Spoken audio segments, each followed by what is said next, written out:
আজকের ভিডিওটা আমি সকাল থেকেই শুরু করে দিলাম। তো সকালে ঘুম থেকে উঠেই তো কিছু কাজ থাকে, সে কাজগুলো আগে শেষ করে নিয়েছি। তারপর হচ্ছে সকালের জন্য নাস্তা বানাবো। তো নাস্তা তো আজকে রুটি দিয়ে খাওয়া হবে, সেজন্য রুটি বানিয়েছি। আর মিষ্টি কুমড়া আলু দিয়ে একটা ভাজি তৈরি করেছি। তো ভাজিটা খুবই ভালো লেগেছে রুটি দিয়ে খেতে। তো মিষ্টি কুমড়া দিয়ে রুটি কিন্তু অনেক ভালো লাগে। আমার মা বলতো যে মিষ্টি কুমড়া যেদিন আমরা রান্না করতাম, যদি তার কিছুটা তরকারি থেকে যেত তো বলতো যে রুটি বানাও, তাহলে রুটি দিয়ে মজা লাগে মিষ্টি কুমড়া খেতে।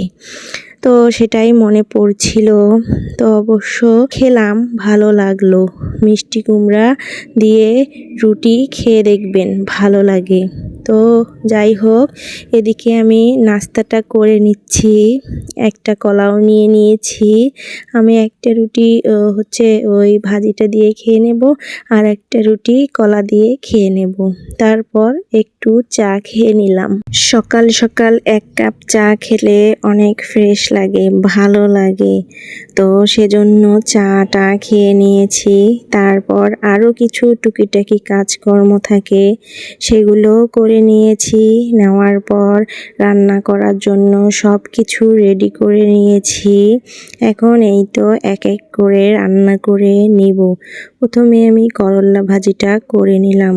করল্লা ভাজিটা আমি বেশি পোড়া পোড়া করে করিনি, করে নিয়েছি।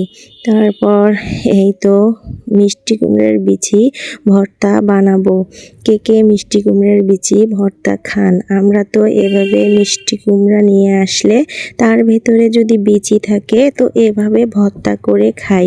ভর্তাটা খেতে কিন্তু অনেক ভালো লাগে, বাদামের ভর্তার মতো কিছুটা লাগে। তো আমি মিষ্টি কুমড়ার বিচিগুলো রোদে শুকিয়ে তারপর ছিলে নিয়েছি। ছিলে নেওয়ার পর এভাবে পাটায় বেটে ভর্তা করেছি। তো ভর্তাটা তো হয়ে গেছে। এখন আমি ডিম পানি তেলানি করব। 2টা ডিম পানি তেলানি করব আব্দুল্লাহর জন্য। তো মশলাপাতি সব কষিয়ে নিয়েছি। কষিয়ে নেওয়ার পর বেশি করে একটু পানি দিয়ে দিয়েছি।